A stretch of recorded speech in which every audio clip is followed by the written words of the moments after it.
Welcome back my new blogs dears. आज मैं बात करूंगा कि इंट्राडे डिलीवरी क्या है। मैं मार्किंग करके दिखा देता हूँ इसको ताकि आपको इजी समझ में आए। इतने एरिया के मैंने बात करूंगा मैं आज, ठीक है। जिससे कि होता क्या है, इंट्राडे डिलीवरी क्या है, equity and derivatives, option chain, price action, support and resistant. मैं इसीलिए बात कर रहा हूँ क्योंकि मैं इससे पहले बात कर चुका हूँ। इससे पहले पार्ट वन पार्ट टू में बात कर लिया हूँ, अभी पार्ट थ्री का वीडियो बन रहा है, ठीक है। तो अभी हम बात करेंगे इन इंट्राडे एंड डिलीवरी क्या है। इंट्राडे एंड डिलीवरी मतलब उसको बताया जाता है जिससे कि हम किसी भी चीज़ को आज बाई करके आज ही सेम डे में बेच दिया जाता है, उसे इंट्राडे बताया जाता है। डिलीवरी उसको बताया जाता है क्योंकि जब हम किसी भी चीज़ को आज हम बाई करके नेक्स्ट डे हम बेचते हैं, या फिर 2 दिन 4 दिन 5 दिन 6 दिन के लिए हम उसको रखते हैं, या लाइफ टाइम के लिए रखते हैं, किसी भी शेयर को खरीदते हैं रखते हैं, उसको डिलीवरी बताया जाता है, ठीक है।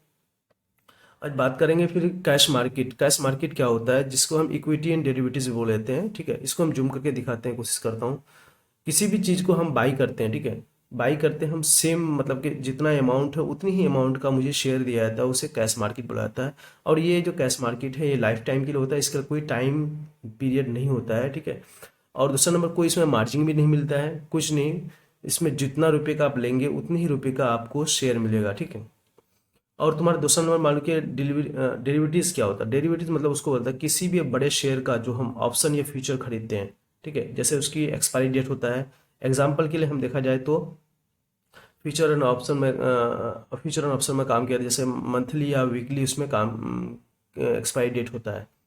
जैसे कि ऑप्शन में निफ्टी 50 हो गया, निफ्टी 50 में क्या होता है, वीकली होता है, ठीक है। वीकली हम इसको के अंदर हम बाई और सेल कर सकते हैं, ठीक है। उसमें अच्छा खासा प्रॉफिट होता है, लेकिन जितना हम प्रॉफिट लेने के चांसेस रहते हैं उतनी लॉस भी होता है, ठीक है। वो लॉस मुझे भी होता है, सबको होता है। तो इसमें जो हम खरीद सकते हैं 7 दिन के अंदर ही रख सकते हैं, 7 दिन से ज़्यादा नहीं रख सकते। एक्सपायरी डेट होता है थर्सडे के दिन, ठीक है। और जिसका जो मंथली भी एक्सपायर होता है, जो बड़े बड़े स्टॉक होता है उसका भी दिखाया जाता है, ठीक है। अब बात करेंगे हम ऑप्शन चेन। ऑप्शन चेन क्या होता है, ऑप्शन चेन उसको बताया जाता है जो वो हमारे के किसी भी स्टॉक, बड़े बड़े स्टॉक जो होते हैं उसका अंदर कितने लोग ने सेल कर रखा है, ठीक है। सेल कर रखा है, जैसे कि हमने 5 रुपये का कोई भी चीज़ हमने मार्किंग कर लिया कि हम 5 रुपये में हम इसको खरीदेंगे, अगर उसकी वैल्यू बढ़ेगा उसका तो उसको उसको लॉस होगा, उसके नीचे जाना चाहिए ताकि उसको फिर खरीद के सके वो। अब हम बात करेंगे ऑप्शन चेन में क्या होता है, स्ट्राइक प्राइस होता है मेनली। स्ट्राइक प्राइस से ये दर्शाता है जैसे कि उसकी वैल्यू कितना है, कितना रुपये में वो अभी चल रहा है रनिंग में, ठीक है। रनिंग में जो स्ट्राइक प्राइस चलता है उसको एटीएम कहा जाता है, एट द मनी। और आईटीएम उसको बुलाया जाता है जो हमारे पीले वाला भाग में हमें मार्किंग करके दिखाया हुआ है, जैसे कि हम एग्जांपल में देखेंगे। एग्जांपल में देख रहे हैं, जैसे कि अभी रनिंग में चल रहा है, मान लो 10,550 रुपये चल रहा है, तो क्या होगा, 10,500, 10,450, 10,400, ये आईटीएम होगा, ठीक है, एट द मनी। क्यों, उसकी एलटीपी मतलब कि उसकी जो अमाउंट होता है, प्राइस होता है, वो ज़्यादा होता है, ठीक है। उसमें लॉस होने की प्रोबेबिलिटी कम होती है, ठीक है। आउट द मनी उसको बोला जाता है जब हमारे किसी भी स्ट्राइक प्राइस चल रहा है, उस स्ट्राइक प्राइस से ज़्यादा वैल्यू जो दिखाया जाता है, जैसा कि रनिंग में चल रहा है 10,550, 10,600, 10,650, 10,700, आउट द मनी बताया जाता है, ठीक है। उसकी एलटीपी, एलटीपी मतलब प्राइस कम होता है, ठीक है। और इसी तरह से हमारा ये कॉल और पुट होता है, ठीक है। कॉल और पुट मतलब होता है कि मार्केट बुलिश टाइम में जाएगा उसको कॉल बोला जाता है, मार्केट बियरिश में जाएगा तो उसको पुट बताया जाता है। और तुम्हारा जो बियरिश और बुलिश, ये दोनों चीज़ का हमेशा ध्यान रखना पड़ेगा। बुलिश हमारा जो होता है कॉल में होता है सीई बोला था, पुट मतलब होता है, बियरिश मतलब पुट होता है, ठीक है।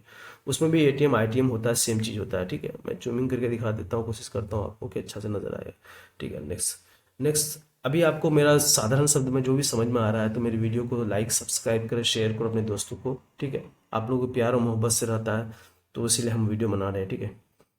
और जैसे हम प्राइस एक्शन क्या होता है, प्राइस एक्शन उसको बताया जाता है जब किसी भी शेयर में लो एंड हाई जब खुलता है तो कितना लो गया, कितना हाई गया, कितना क्लोज किया, कितना ओपन हुआ, ठीक है। जब उसमें एक्शन होता है, एक्शन में मूवमेंट मूवमेंट होता है, किसी भी शेयर में जब मूवमेंट होता है तो उसको अपने अपने एक कैंडल बनता है, ठीक है, पैटर्न बनता है, उसी को प्राइस एक्शन बताया जाता है, ठीक है। अभी हम जैसे हम देख रहे हैं हेड एंड शोल्डर का फोटो आपके सामने दिखाया जाता है, ठीक है। हेड एंड शोल्डर किसको बताया था वो देख सकते हैं, निक लाइन क्या होता है, ट्रेड लाइन क्या होता है, ठीक है। उसी तरह प्राइस एक्शन के सामने दिखाया जाता है।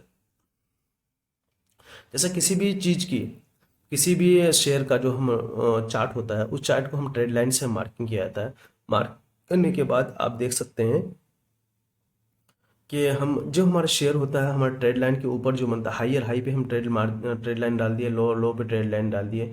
हायर हाई पे जो हमारा जो ट्रेड लाइन से ऊपर जब जा रहा है तो हमसे पता लग सकता है मार्केट बुलिश में जाएगा, और लोअर लो की तरफ से मार्केट क्रॉस करके जा रहा है तो हम मार्केट बियरिश की संभावना लगा सकते हैं। ये मार्केट जो होता है प्रोबेबिलिटी, संभावना पे चलता है, कि कोई फिक्स नहीं है कि ये मार्केट ऊपर जाएगा नीचे जाएगा, कोई नहीं बता सकता, ना ही मैं बता सकता हूँ, बड़ा यूट्यूबर बता सकता, बड़े मार्केटिंग कोई नहीं बता सकता, संभावना में चलता है। और ये हिस्ट्री पे चलता है, जो मार्केट में हिस्ट्री हो रखा है उसको रिपीट करता है और कुछ नहीं है। सिर्फ आपको हिस्ट्री देखना है, इसमें प्रैक्टिस जितना करोगे, जितनी प्रैक्टिस आपके अंदर है उतनी ही मार्केट में पैसा बनाने की संभावना होती है। ठीक है, ये प्राइस एक्शन पे बढ़ाया था, प्राइस एक्शन जो आपको देख रहे हैं प्राइस एक्शन का ही दिखाया था, ये मार्किंग करके निक लाइन डाला था, ट्रेड लाइन डाल करके उससे कंटिन्यू दिखाया सकता है। ठीक है, अब हम बात करेंगे सपोर्ट एंड रेसिस्टेंट क्या होता है। सपोर्ट उसको बताया जाता है जब किसी भी शेयर का जब वैल्यू जो बार बार एक ही वैल्यू में नीचे जब आता है, ठीक है, जैसे कि हम कोई भी शेयर का वैल्यू जब ओपन 10 रुपये में हुआ है, वो जाके क्लोजिंग हो दिया 15 रुपये, ठीक है, तो मतलब 5 रुपये का जो डिफरेंट आया, मतलब कि खुला ये कितना 10 में, क्लोजिंग दिया 15 में, फिर नेक्स्ट डे खुला कितना 15 में खुला, फिर डाउन हुआ कितना 8 में चला गया, फिर ऊपर हो गया नेक्स्ट डे के लिए, फिर 16 गया, फिर नीचे 8 आ गया। ये 8 9 बार बार जो आता है ये सपोर्ट का काम करता है। और तुम्हारा 15 16 17 ऊपर जितना भी जो जाएगा बार बार जाता है 15 16 16 17 15 16, तो इस तरह का क्या हुआ रेसिस्टेंट में काम करता है। तो हम इससे संभावना लगा सकते हैं कि बार बार ये 16 में जा रहा है, फिर 16 को अगर क्रॉस कर गया मार्केट तो वो 17 17 18 में जाने की संभावना होती है। और जैसे कि हम सपोर्ट में बताएं तो सपोर्ट में जैसे क्या होता है, कोई भी चीज़ का जो वैल्यू होता है बार बार 10 12 9, तो अगर वो 9 को अगर क्रॉस के नीचे गया तो हम उसे 8 रुपये 7 रुपये जाने की संभावनाओं को ले सकते हैं। ठीक है, अब हमारा जो ट्रेडिंग टाइम है, ट्रेडिंग टाइम क्या होता है, ट्रेडिंग टाइम मेनली जो ओपन और क्लोजिंग हो उससे हमको मतलब नहीं है। हमारे जो ट्रेडिंग टाइम होता है 9:15 AM से लेके 3:30 PM तक होता है, और हमारे को इसी बीच में ट्रेडिंग किया जाता है। मैं इसके ऊपर भी एक वीडियो बनाऊंगा कि ट्रेडिंग, इंट्राडे ट्रेडिंग कौन कौन सी टाइम में करना चाहिए, कौन सी टाइम में वोलेटाइल ज़्यादा होता है, कौन सी टाइम में हमें प्रॉफिट ज़्यादा, टारगेट ज़्यादा अचीव होता है। ठीक है, अगर मेरा वीडियो साधारण शब्द में आप लोगों को समझ में आए तो मेरे वीडियो को लाइक कीजिए, सब्सक्राइब करिए इंट्राडे नॉलेज को, और प्यार दीजिए। जिससे आप लोगों को वीडियो देखने के लिए शुक्रिया, धन्यवाद, आपका दिन शुभ हो। Thank you so much.